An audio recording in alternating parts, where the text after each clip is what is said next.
Translation. I first offer my respectful obeisances unto the lotus feet of my instructing spiritual master and of my initiating spiritual master and all of my instructing spiritual masters. Please repeat. I first offer my respectful obeisances at the lotus feet of my initiating spiritual master and all my instructing spiritual masters. Purport by His Divine Grace, A.C. Bhaktivedanta Swami Prabhupada. Srila Jiva Goswami, in his thesis Bhakti Sandarbha 202, has stated that uncontaminated devotional service is the objective of pure Vaishnavas, and that one has to execute such service in the association of other devotees. By associating with devotees of Krishna, one develops a sense of Krishna consciousness and thus becomes inclined toward the loving service of the Lord. This is the process of approaching the Supreme Lord by gradual appreciation in devotional service. If one desires unalloyed devotional service, one must associate with devotees of Sri Krishna, for by such association only can a conditioned soul achieve a taste for transcendental love and thus revive his eternal relationship with Godhead in a specific manifestation and in terms of the specific transcendental mellow rasa that one has internally inherent in him. If one develops love of Krishna by Krishna conscious activities, one can know the supreme absolute truth. But he who tries to understand God simply by logical argument will not succeed, nor will he get a taste for unallied devotion. The secret is that one must submissively listen to those who know perfectly the silence of God, and one must begin the mode of service regulated by the preceptor. A devotee already attracted by the name, form, qualities, etc. of the Supreme Lord may be directed to his specific manner of devotional service. He need not waste time in approaching the Lord through logic. The expert spiritual master knows well how to engage his disciples' energy in the transcendental loving service of the Lord, and thus he engages the devotee in a specific devotional service according to his special tendency. A devotee must have only one initiating spiritual master, because in the scriptures acceptance of more than one is always forbidden. There is no limit, however, to the number of instructing spiritual masters one may accept. Generally, a spiritual master who constantly instructs a disciple in a spiritual science becomes an initiating spiritual master later on. One should always remember that a person who is reluctant to accept a spiritual master and be initiated is sure to be baffled in his endeavor to go back to Godhead. One who is not properly initiated may present himself as a great devotee, but in fact, he is sure to encounter many stumbling blocks on his path of progress towards spiritual realization, with the result that he must continue his term of material existence without relief. Such a helpless person is compared to a ship without a rudder, for such a ship can never reach its destination. It is imperative, therefore, that one accept a spiritual master, if he at all desires to gain the favor of the Lord. The service of the spiritual master is essential. If there is no chance to serve the spiritual master directly, a devotee should serve him by remembering his instructions. There is no difference between the spiritual master's instructions and the spiritual master himself.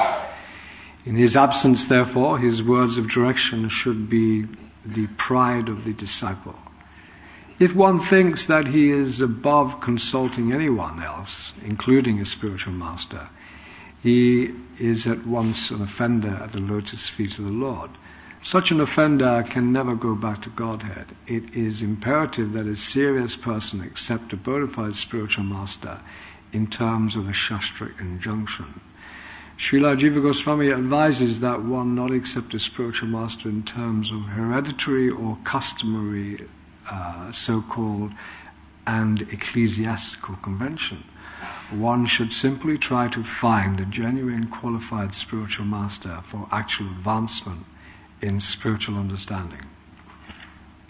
Om Gyanati Mundasya Gyananjana Shalakaya Chakshushamritam Jena Tasmai Sri Gurave Namaha Sri Chaitanya Manobhistamitam Jena Bhutale Swayam Upaganamayam Daranti Swaparantikam Namo Shivaya Krishna Vidaya Gurule Shmati Sri Govinda Swami Namani Namo Shivaya Krishna Vidaya Gurule Shmati Bhakta Varanta Swami Nityanamani Namaste Saraswati Devam Gauravani Pachanini Neveshesha Shunyavadi Pastita Vistanini. So a few points have been brought out in this particular purport.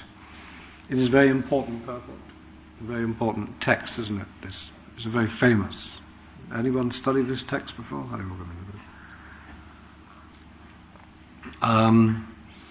Yes, it's very important because the whole key to success, it seems, in spiritual life is to be getting instructions from someone who has understood Krishna. Otherwise, how is it that we are going to extract ourselves from the material energy? Because the conditioned soul, in identifying with his body and mind for millions and millions of births, he is conditioned in so many different ways. He's constantly identifying with his body. He's constantly hankering, lamenting, feeling the dualities of life. Isn't it? It's true. And in identifying with this material body, he completely forgets his spiritual identity. He completely forgets. He's completely wrapped in bodily consciousness. And therefore the first teaching Krishna gives to Arjuna is that you're not the body. Because in the battlefield of Kurukshetra, he wanted to act according to the likes and dislikes of his body, wasn't it? On the battlefield of Kurukshetra, he thought that, yes, I will not kill these kinsmen and these relatives. This is not good. So Krishna immediately brought him to the transcendental platform and told him, actually, why are you lamenting for this body? You're not the body. You're spirit soul. You're eternal. And Krishna gives the qualities of the soul there. So it's the same for us. We are situated in this material body. Although we may know theoretically, yes, we are not the body, we are the eternal servants of Krishna. To realize that topic is not such an easy thing. It has to become vigyan, isn't it? Gyan, vigyan, realize knowledge. This is done. And also, without a guru, one will always act furtively. He will always have that furtive tendency. He will not dedicate his life for the pleasure of the Guru and Krishna. Every action will be for his pleasure. That's a fact. So this is called furtive activity. Krishna speaks about that in Bhagavad. We must stop this furtive activity. This action either in the gross body or the subtle body. We must stop this. And this cannot be done without taking instructions and associating with a spiritual master. And as it says here, you can Diksha Guru and Shiksha Guru. There's no difference between Diksha and Shiksha Guru. There's no difference. Prabhupada says like that. So you can have any number of Shiksha Gurus, and then you have a Diksha Guru. So that is an important point. Because in the history of our parampara, like in our parampara, for instance, Srila Bhaktivinoda Thakur, his Shiksha Guru was Srila Jagannath Das Babaji Maharaj. It is not always Diksha Guru in our line, it is Shiksha and Diksha. So there's no difference. And as Prabhupada said, we can take many, many Shiksha Gurus. In fact, the whole idea of the association of devotees is so we can give Shiksha to one another, we can help each other. And Prabhupada gives the analogy of, if you go to the stock exchange, there's an association of people who want to make money. And they associate together and they get ideas and bounce ideas off and inspire each other to make money. And so it depends who you associate with. So similarly, Prabhupada has set this society up so we can inspire each other and we can associate with each other. You may say, well, I don't want to associate with this devotee or that devotee because I don't think his association is very good for me. Because in our society we may get different sorts of devotees. That's a fact. Prabhupada says in one purport. Even if you do not take, even if you think that in the International Society of Krishna Consciousness there's no pure devotees, then just associate with the spiritual master directly. He says that in one purport.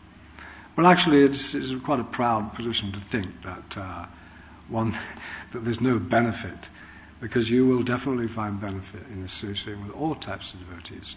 And in associating with devotees, there's three methods. There's the devotees who are junior to one. One may try to instruct and inspire and help with their spiritual life. One, devotees who are like us in a similar state of consciousness, one makes friends with. And then there's more advanced devotees than us. And the more advanced devotees we should take instruction and hear from. So that is the points being brought out here. I've made a few notes of a few things. Shri Radha Gokunanda, Sita Lakshmi Hanuman, Shri Gauranitai Ki. Yeah. So also the process of purifying ourselves. First thing is there is some faith. We have to have some faith. Prabhupada defines faith as unflinching faith in something sublime, because transcendental knowledge is very sublime. To know oneself as a spiritual being and act in that relationship is a very sublime state of mind. What do we mean by sublime? Anyone like to say? What is the definition of sublime? Huh? Elevated. Elevated? Is that what it says in the English dictionary? No. I did, but no, this is what we think. Sublime, anyone else? Something sublime. What do we say sublime? Lovely word, isn't it? Sublime. Prabhupada uses that word. Huh? Something very deep. Something very transcendental, something very blissful, something extraordinarily wonderful. Because that is our state. That is a fact. Our state is something extraordinarily wonderful in our spiritual consciousness. It's only because we've forgotten that we cannot properly remember that.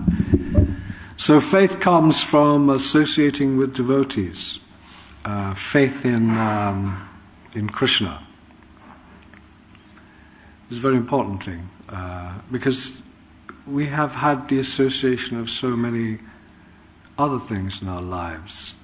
Since we were children at school, we've been taught so many different things. We've been conditioned in so many ways. We turned the pages of our history books and we found that we come from apes, and from apes they gradually evolved into men, for instance, isn't it? Do you think that subtle conditioning is still there in us? Do you think that when we remember that, looking at that book, that still has an influence on our consciousness? I think sometimes it probably does. Western philosophy, Western ways of thinking, enjoy life, to the full. These things we've been influenced by. This is why we're called we're conditioned. As young people, we did not necessarily hear this Krishna conscious philosophy and understand what the absolute truth was. So therefore we're influenced. So therefore we need association devotees who are experiencing this consciousness.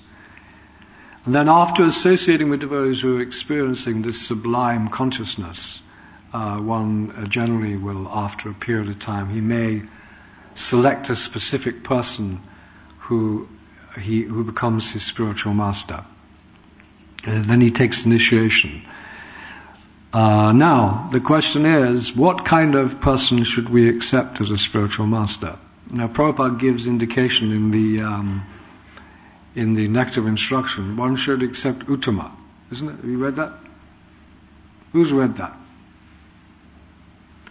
In the Nectar of Instruction. But actually, you can take initiation from Kanishta, Madhyam, or Uttama. You can accept initiation from any one of these, but you will only advance to the level that person is at. Because how can someone give you something more than what he is experiencing himself? Therefore, it is recommended one should take initiation from Uttama. What is Uttama? How do we know? There are indications, and their qualities are described in the in Madhya Lila, chapter 16, text number 74. The qualities of Uttama is described. And there's a list. I can give you some indications here. It says he's always aware of Krishna conscious duty. So Uttama devotee is always aware of his Krishna conscious duty. He's enlightened in self-realization. He's always in unadulterated love with Krishna. He's always awake in transcendental realization. He sees everything in being connected to Krishna. And he also chants the holy name of the Lord perfectly. He awakens all to Krishna consciousness. He descends to the Madhyam platform to preach. And he does not distinguish who is fit and who is unfit. And he sees the soul of all souls within everything. And he is expert in understanding the Vedic literature and its understandings, and he can deliver the whole world. So this is kind of a list given here. So you could study that list. And Prabhupada also mentions that such an advanced soul, he's always preaching Krishna consciousness. That is his main service. He always wants to enlighten others in Krishna consciousness. So if you're going to take initiation, one should pray to Krishna for some guidance. If one prays to Krishna for some guidance, Krishna will help and inspire one within the heart. One time Prabhupada said to his disciples, how do you know Krishna is existing? And he was asking his disciples, how do you know Krishna is existing? I'm telling you. If I put the question to maybe you here, how do you know that Krishna is existing? Can anyone say? I mean, you could say, well, it says in the Bhagavad Gita, the Guru says it, but what is the... And Prabhupada was asking this question and one guessed, his disciples were giving answers, no. And then one guessed, he actually gave the right answer. Because he said, actually, I think Krishna is because I can feel him in my heart. And Prabhupada's eyes, yes, that is the answer. You can feel Krishna in the heart. So, Srila Bhaktisiddhanta Saraswati Goswami Maharaj also says similar things in that regard. That the Guru is in the heart, so one can take note of his inner heart, his direction being given, inspiration in the heart. But not just that. What you feel in your heart, you should clarify with Sadhu, Guru and Shastra. But that is one indication that in our own heart we are feeling. So if you're feeling inspired in your heart for a specific service or a specific association of specific devotees, you can take, Krishna is inspiring me in my heart. Isn't it? Do you think that's true? This is a fact. So when one takes initiation, the Guru engages one in devotional service. There's a whole process going on of how to come to perfection. So first faith, then associate with devotees, then accept one devotee as your initiating Guru. And you can also take shiksha from other devotees. It's not that, also in our line, it could be the case that your initiating Guru is giving you some instructions over years, but later somebody or for some reason you may take inspiration from another great devotee, and then in that case, if you feel specifically inclined and you feel that Krishna wants you to take shelter of such a personality, then you can ask your spiritual master, my dear Gurudev, can I please associate with this devotee because I feel great? And if the Guru is in agreement, then yes, that also goes on. So, engagement in devotional service is done. One is engaged in bhajana kriya, hearing, chanting, shravanam, kirtanam, Vishnu smaranam, padasevanam, dasyam, vandanam. All these processes, these 9 processes of devotional service are given by the Guru. So this is the Guru's business. He's engaging us in that way. If we continue on engaging in devotional service seriously, without deviation, you will become attached to Krishna. You become, after engaging, you become very steady. So you have to become steady in your devotional life. And there's reasons why you may not become steady. Because your mind and senses will always be bothering you, because you've got this material body. So because you've got this material body, it'll always try to do something different. So one has to be very expert in ignoring the body and mind and keep to the instructions of the Guru. You have to develop faith in his instructions and not deviate from his instructions. If you do like that and learn to ignore, you become sama, I think it's called sama, very sober. If you ever see pictures of Srila Prabhupada, he's always seems to be in that very sober frame of mind.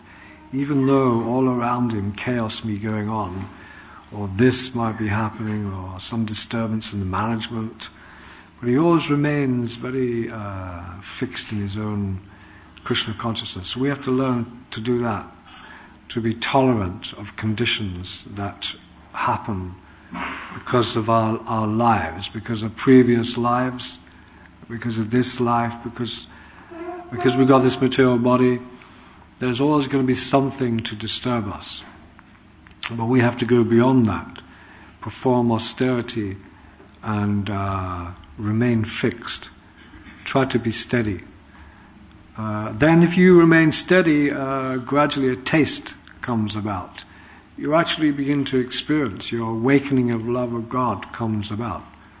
Nitya Siddha Krishna Prema Sadri Kavinoy Shavanadu Shrila Chichi Karanadu Dai. This love of God is in the heart of all living entities. It just needs to be brought out. So if you remain steady in your sadhana, your hearing, chanting, your reading of books, your associating with devotees, it is bound to occur. After a while you'll get taste. It's not an easy thing and it may take time. And then when you have a taste, your attachment to Krishna increases more. Because what is that taste? You begin to experience your spiritual consciousness. When you're chanting Hare Krishna, you begin to intensely remember Krishna's qualities, forms and pastimes. And you genuinely feel transcendental love awakening. So you should have faith in this process. This will happen to you. If we stick to the path, this will happen. Do not think that we cannot achieve this. Well, we can all achieve such a thing if we stick to the path. But if we deviate, then, or if we commit offenses on the way, some of these things are put on hold. And if there's so many things why we would not get a taste, or the reason we become unsteady. There's so many reasons why. Krishna sends severe tests to his devotee. He'd take everything away, or like that sometimes. Or naturally in life, disturbances may come and go. And if the devotee continues on taking shelter of Krishna, Krishna becomes very pleased with that. You saw in the example of the Bhagavatam, so many stories are there where devotees have had difficulties in their lives. Prahlad Maharaj and others, Dhruva Maharaj, and Dhruva Maharaj was told not to sit on his mother's lap, wasn't it? Yeah. father's lap. Do not sit on your father's lap is, what a difficult thing. He did not despair. Rather, he became determined to take shelter of Krishna. So in any difficulty that comes about in our life, we really do have to tolerate it and take shelter of Krishna. If we do such thing, that means we're steady in our devotional commitment. I remember when I was the manager here, there was one devotee who went through some difficulties. And it was very difficult for him, but the first thing he did, he took his bead bag and threw it across the room. Because he was disturbed. So this can happen, you can feel like that sometimes. We may not physically take our bead bag and throw it across the room, we might feel discouraged at times in our spiritual life. Isn't it?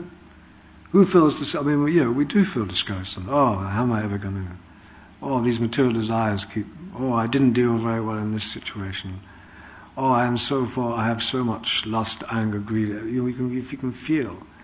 And this is what happens. Sometimes Krishna gives you a little taste, and then if we become proud of the taste we have, and forget that taste is by the mercy of Guru, Krishna and devotees, the taste can be taken away. And again, back into the material world, back associating with this material body, back to lust, anger, greed, envy.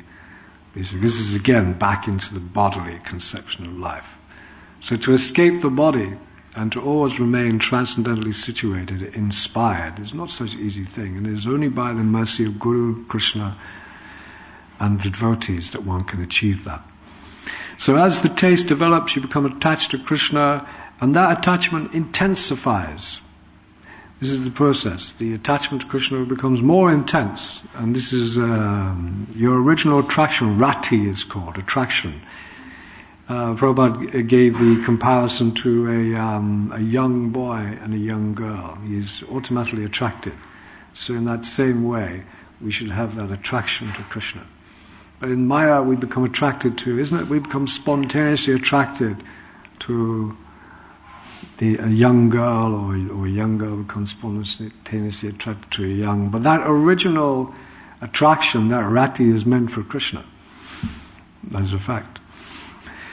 So this is a whole science of gradually moving from one step to another step to another step. These are all set out by Rupa Goswami, and in the conversation of the Lord Chaitanya Mahaprabhu to Rupa Goswami, all these things are discussed.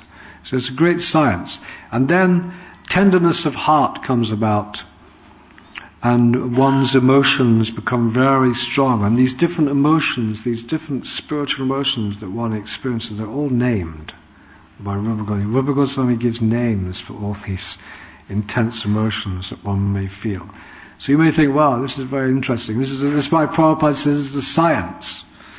This is the science of Krishna consciousness, how to gradually evolve spiritually, and how to experience all these transcendental emotions. This is a fact. And they can be done. But there's a process. So the Guru, the spiritual master, he's the external representative of Krishna. And Srila Bhaktisiddhanta says that Krishna, in his active existence, is in 6 entities. He names it as the gurus, the devotees, the avatars, divine manifestations, divine powers, and Godhead himself. Krishna is not separate from his entourage. So the guru and the devotees isn't not different than Krishna, because they're working in the same energy, in the same divine energy. That's a fact. So therefore you never see the guru as an ordinary person. One should never see the devotees as an ordinary person. If you can see like that, and therefore Srila Bhaktisiddhanta says the Guru is the embodiment of the manifestation of divinity in the pure receptive essence of the disciple. If you can actually, if you're in the right frame of mind, in a very humble frame of mind, and you're associating with the Guru properly, you will see like that. He is the embodiment of the manifestation of divinity. Yeah, this is a fact. Although sometimes, because the Uttama He comes down to the Madhyam platform to preach. He may appear sometimes, he's an ordinary man, he's doing management, he's doing this, he's doing that, he's talking to this one, he's talking to that one. But there is indication given that although he might be acting in a certain way externally, where is his internal consciousness? Therefore, in the stanzas to glorify the Guru, there is indication given there. Nikunja Yuno Ratikela Siddhaya Yaliba. He is one of the intimates.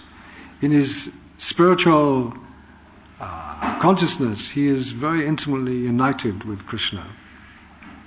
And he's always Sri Radhika Madhava Yorapada. He's very much enthused to hear and chant about Srimati Radharani and her gopis, and all this type of consciousness, and the whole of Vrindavan is in his heart. This is a fact.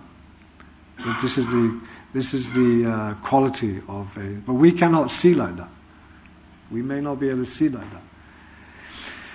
But that is a fact. That is his real consciousness. That is his real position. He's awakened to that consciousness. And therefore there were times with Srila Prabhupada when that particular type of truth would come to the forefront. So we should never see the Guru as an ordinary person, and it is a great offense. Similarly, to see the deity, the Archa Vigraha form of Krishna, as marble statue. Some people say, he's a marble statue. Why are you worshipping? Why are you bowing down before a marble statue? Some people from the outside, they will say like that. Or they'll say similar thing. Why are you worshipping a person? He's just another person like you and me. That's what they'll say. They do not understand the truth of these men because they are mudha, they are unintelligent, they are outsiders. They have not got the subtleties to understand spiritual life. So, because the Guru, he's the real recipient of the transcendental realm. He's receiving that from his Guru and directly from Krishna. And he can communicate that knowledge to the disciple. And Srila Bhaktisiddhanta says the disciple is too small. He's too small a particle to be able to understand and receive the truth. The jiva is too small, he cannot understand. Krishna is way beyond his comprehension. Therefore the Guru, he is the recipient of that transcendental realm, and he can bestow that upon the disciple. So one should submissively hear from the Guru. Therefore, Bhagavad Gita, Tatvani Paripatana Paripashnaya Seva Upalekshanti Deganam Gyanastapadasanam. So, he is the seer of the truth. He can initiate you into knowledge. This is a fact. So this is our whole process. Even other faiths may have a similar process, isn't it? I mean, if you go to a church, or the Muslims, or the Jewish people, they have their priests, and you go there and you hear from them. And you can be guided. So this is worldwide. This process of taking instruction is known in all faiths, actually. So the Guru should not be seen as an ordinary person.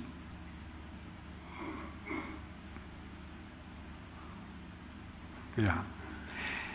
In the Bhagavatam, 4th canto 29 to 39, 4th canto, chapter 29, text 39, Prabhupada says the devotee is always eager to hear from the lips of a liberated devotee. Because as soon as he hears from such a sadhu, he immediately becomes impregnated with Krishna consciousness. So there's a verse, Satam pasangam mama vire samvalo valanti kritkana rasana kata tachchoshana asvabhagavatmani shadaratya bhakti anushkamishate. So, it's the secret of success, it was also mentioned in this text here, is hearing from the right person. Someone who is not disturbed by bodily demands, Prabhupada says. This is some people will say, oh, you have to hear from the lips of a liberated devotee. Sometimes there's debates about this topic, isn't there? Have you heard the debates? People say, oh no, you don't have to hear directly from, you can just read Prabhupada's books. So some people say like that. But the fact is you have to hear directly from, it is not the books, but it's someone who's understood the books. Prabhupada says that as well. So you have to hear from sadhu, because even to come to the platform of understanding Srila Prabhupada's books, you may need some training. So you cannot deny the association of devotees in any case, and that's what Prabhupada said in the beginning of this purport, you need the association of devotees. So in their association, one develops training, and then he can progress on in his life. It is said that there's been so many translations of the Chaitanya Charitamrita, so many translations of the Srimad Bhagavatam. Sridhar Maharaj give translation. Srila Bhaktivinoda Thakur has written translation, isn't it? Baladev Vishnu, Vishwanath Chakravarti. There's so many of our acharyas who've written the Bhagavatam. So the fact is you cannot understand Bhagavatam simply by reading. It's not an academic process. It is a process of devotion, and one needs to be in the association of a devotee who is experiencing that topic, and then that topic can be impregnated into the heart. That's what this verse is saying. In the association of devotees, the wonderful activities of Krishna are heard, and they're very pleasing and satisfying to the heart and mind.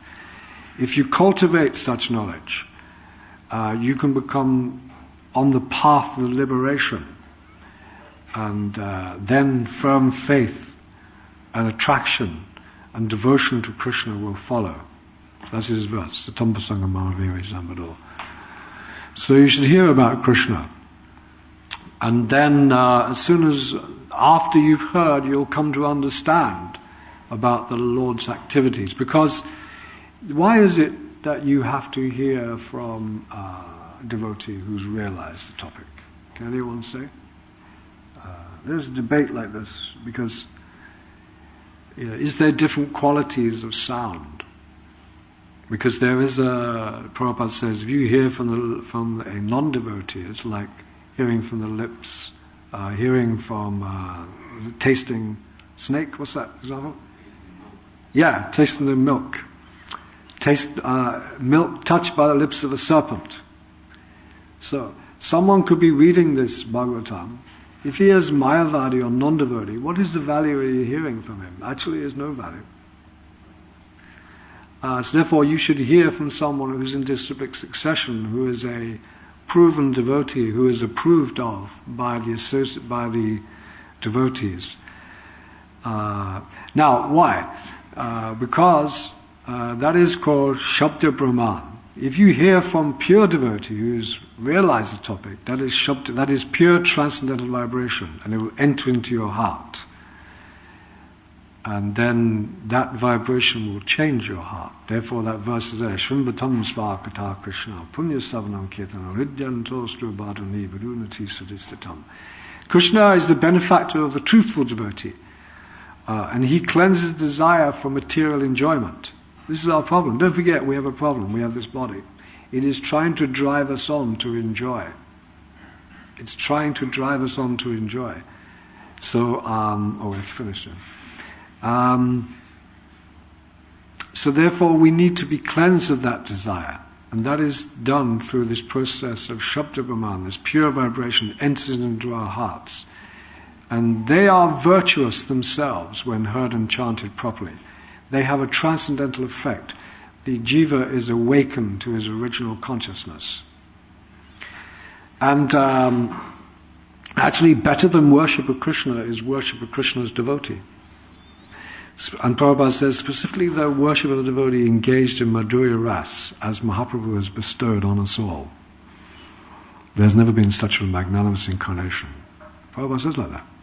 Because this is in our line, this is what's been bestowed upon us. Chaitanya Mahaprabhu is bestowing that ras. So we should hear from that devotee. We have to finish shortly because there is an event going on in the temple. In fact, we'll probably have to finish now. Just one other thing.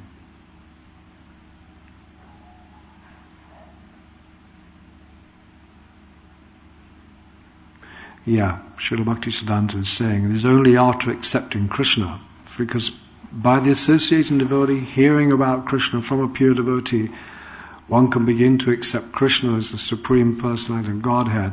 He has a transcendental form, he has transcendental pastimes, and he can engage in loving exchange with us all. So it is only after accepting that fact and accepting that Krishna is the object of the 5 types of rati. We were talking about rati earlier, our naturalists. If you come to the point where you realize that you want to exchange your loving exchange with Krishna, and you become very absorbed in that, then you can distance yourself from the influence of the modes of nature, and you can control the mind. If we do not become absorbed in Krishna's qualities, names, forms, pastimes, his devotees, his entourage, his mother, his father, his friends, his gopi friends, the land of Vrindavan, the trees, the rivers, the animals. If we don't become absorbed in that topic, then we'll become absorbed in the topics of the material world. This is what Srila Bhaktisiddhanta is saying. So it's very important that we become interested to hear about that topic. And then you'll come to the 5th dimension, Srila Bhaktisiddhanta mentioned. Krishna is the 5th dimension, in the sense that when one is finished with dharma, artha, karma, and moksha, so you have to dissolve the subtle body and the false ego, and get rid of the dharma, artha, karma, and moksha, and come to the 5th dimension. That's what Mahaprabhu has come to offer. Okay, thank you very much. Yes, there's more topics, but we haven't got time. Any questions, comments?